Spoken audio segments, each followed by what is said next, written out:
존경하는 홍재영 국회 부의장님, 선배 동료 의원 여러분, 그리고 정우찬 총리 이하 국무위원 여러분, 서울 양천을 주신 김용태입니다. 오늘로써 국민의 선택이 내려진 지 12일이 지났습니다. 하지만 전 아직도 현실 감각을 되찾고 있지 못합니다.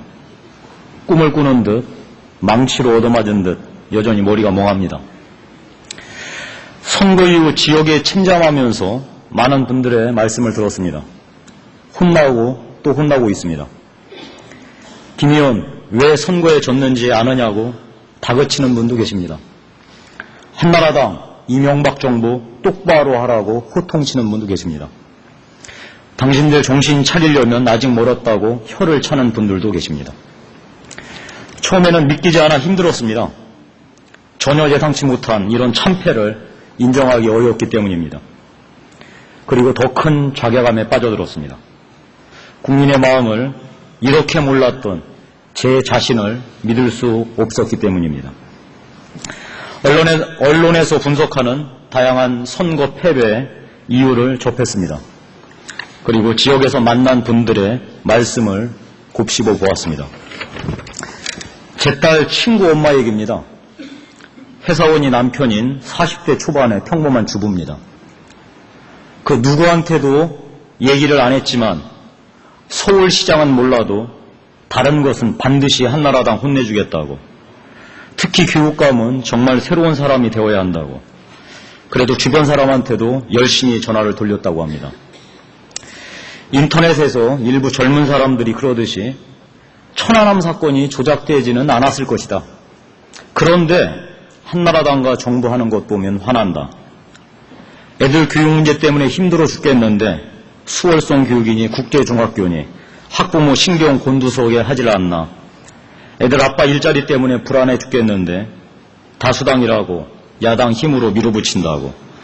그래서 한나라당 혼내주었다는 겁니다.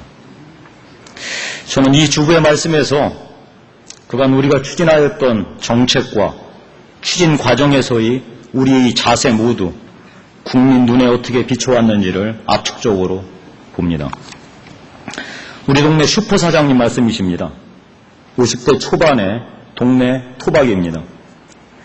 김 의원은 동네에서는 잘 안 보이고 텔레비전에서만 얼굴 비치고, 그리고 세종시 문제로 야당 말고도 한나라당 의원들하고도 싸우고 정말 실망했다. 장사는 안 돼 죽겠는데 우리 동네 국회의원이란 자가 노상 싸우기만 하니 도대체 우리 서민들은 누굴 믿어야 되나. 국회의원도 대통령도 국민이 안 찍으면 그만이라는 것을 잘 알아야 한다고 경고하십니다. 저는 이 슈퍼 사장님 말씀에서 국민이 정치를 어떻게 보고 있는지, 저와 한나라당에게 무엇을 얘기하고 싶은지 어렴풋이 깨닫습니다.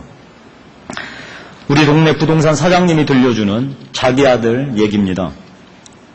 경기도 소재에 4년제 대학을 졸업하고 취직 몇 년째 못한 채 보습학원소 강사로 일하고 있는 친구입니다. 낮에는 편의점에서 일하고 오후에는 학원서 애들 가르치는 것 보면 가슴이 찢어진다며 사장님 목소리가 올라갑니다.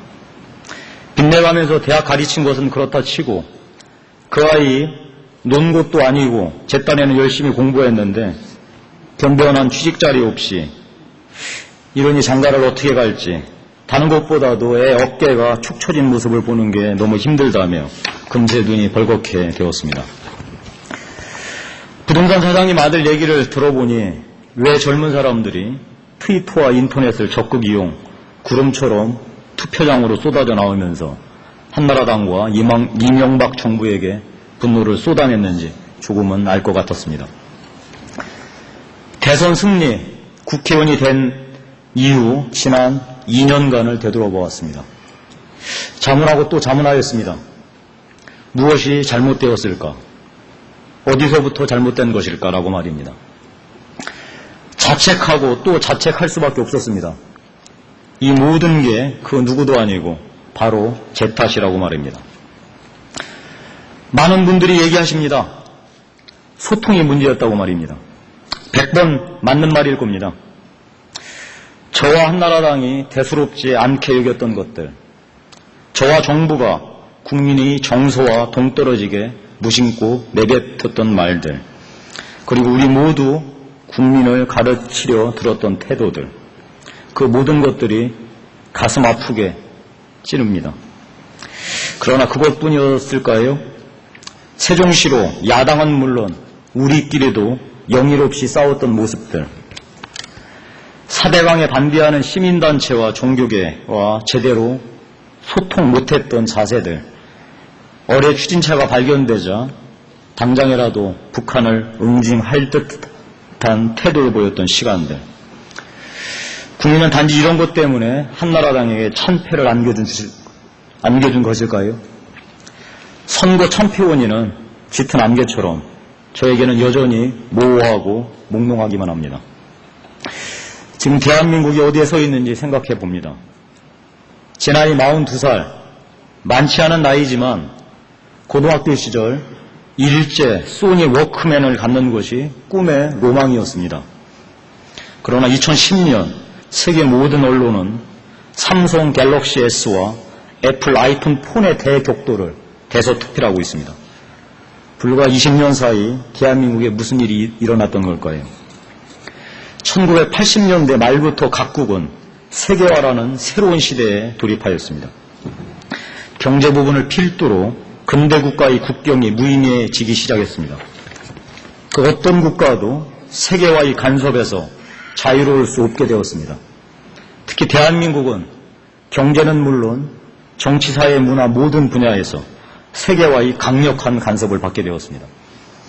세계화는 선택할 수 있는 것이 아니라 디폴트로 주어진 대한민국의 생존 조건이 된 것입니다. 물론 세계화는 선진국, 다국적 자본에게 가장 유리한 것이었습니다. 그러나 대한민국에도 예기치 못했던 새로운 기회를 주었습니다. 우리 기업에게 넓고 낮아진 세계시장의 문이 열린 것입니다. 가격뿐만 아니라 품질과 디자인이 경쟁력을 갖추면서 일치월장 대한민국 기업은 세계로 나갔습니다. 어느덧 우리 경제는 세계 무역 규모 12위로 성장했습니다. 해외에 나가본 우리 국민들은 달라진 대한민국의 위상에 놀랍니다. 세계적인 금융위기 속에서도 가장 빠르게 위기를 극복, 세계 외신으로부터 뜨거운 칭찬을 받고 있습니다. 반만년 역사 처음으로 세계질서 재편에 참여하는 G20 회의를 유치, 우일승천하는 대한민국의 국운을 기뻐하고 있습니다. 그러나 우리는 잠시 잊었던 것 같습니다. 세상에는 빛이 있으면 어둠이 있다는 너무나 단순하고 자명한 진리를 말입니다. 세계화의 그늘은 지금 이 순간 어김없이 이 땅 대한민국에도 길게 드리워져 있습니다. 저와 한나라당 그리고 정부는 이 그늘을 잘 살펴야 한다고 생각했었는데, 이 그늘에서 고통받고 있는 사람들을 유의해야 한다고 생각했었는데 그것을 놓쳤던 것 같습니다. 그분들의 마음을 헤아리지 못했던 것 같습니다. 수출은 여전히 훌륭합니다. 주식시장도 괜찮습니다. 집값도 안정되어 있습니다. 고용지표도 나름대로 호전되어 갑니다. 그러나 그늘에 있는 분들께는 여전히 남의 나라 얘기처럼 들렸던 것 같습니다. 수출과 주식시장의 과실은 대기업의 사상 최대 실적으로 이어질 뿐 중소기업과 자영업자, 지방과 서민에게는 남의 나라 얘기처럼 들렸던 것 같습니다. 고용지표 개선 통계는 청년층에는 그저 공무원 책상 위에 놓인 통계표에 불과하고, 직장인에게는 언제 어떻게 될지 모르는 불안감을 해소하지 못하는 아무것도 아닌 지표였던 것 같습니다. 물론 정부가 모든 것을 할 수 있는 것은 아닐 겁니다. 양극화의 심화는 세계화의 필연적 산물이며 우리나라만 겪는 게 아님은 또한 그 사실입니다. 그러나 세계화의 기회 속에서 대한민국이 아무리 잘 나간다 한들 그것이 나와 상관없다고 생각하는 국민이 많은 한 저와 한나라당과 이명박 정부는 책임을 모면할 수 없을 겁니다. 그것이 집권 세력의 피할 수 없는 숙명입니다. 이 문제를 해결하는 것이 집권 세력의 엄중한 책무입니다. 여기서 저는 제 스스로에게 다시 묻지 않을 수 없습니다. 저와 한나라당 그리고 이명박 정부는 정녕 잘못된 길로 가고 있는가라고 말입니다. 그 근원적 질문 말입니다.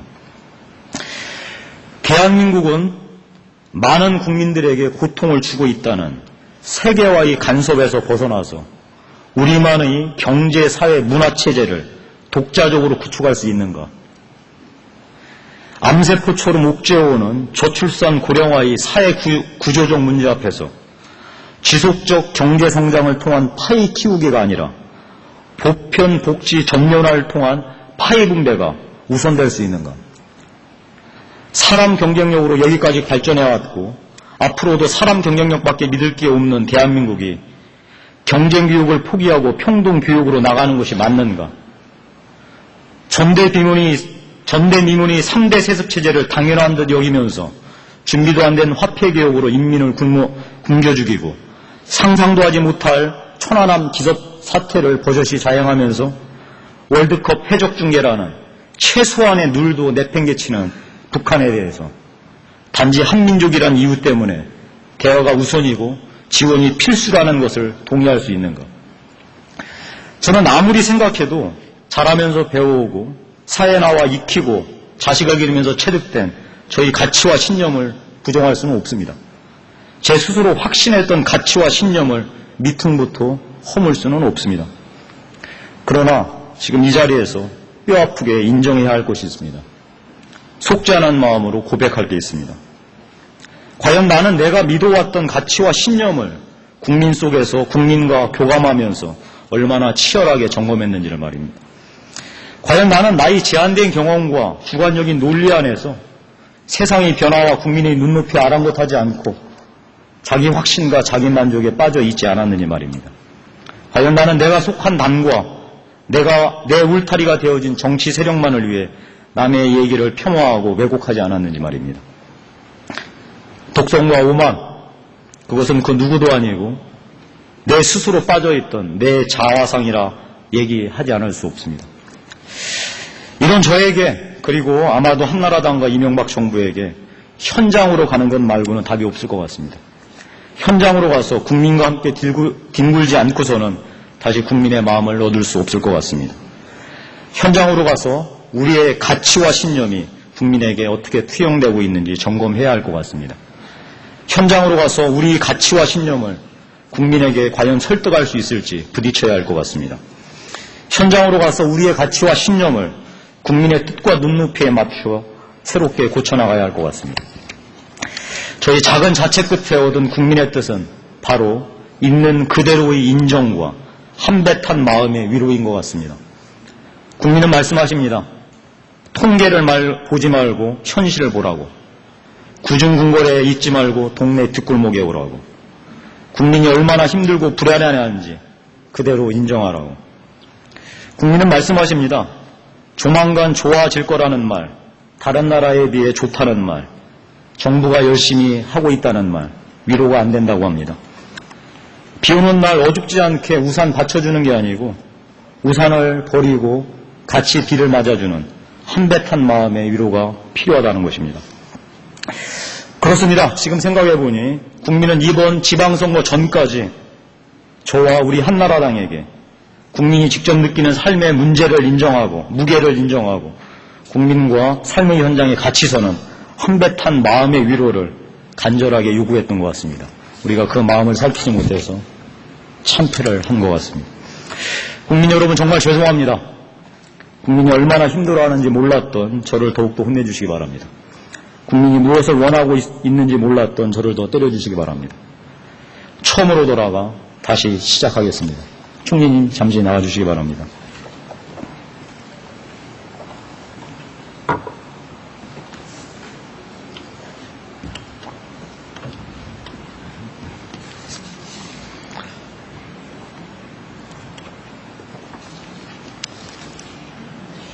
다른 건 묻지 않겠습니다. 제가 물을 자격이 없다고 생각하기 때문에. 다만 아까 마지막으로 좀 전 최구식 의원께서 군인사를 빨리 하려고 감사한 결과가 빨리 나온 게 아니냐라고 질문하셨는데 그에 대해서 어떻게 답변하셨는지 정확하게 예, 입장을 얘기해 주시기 바랍니다. 그냥 상식적인 차원에서 그 감사 결과가 군인 인사에 혹시 도움이 되지 않을까 해서 긍정적으로 대답했습니다만 제 의도는 그게 아닙니다. 저 군인 인사와 그 감사 결과와는 별 관계가 없는 걸로 이해하고 있습니다. 알겠습니다. 됐습니다. 들어가십시오.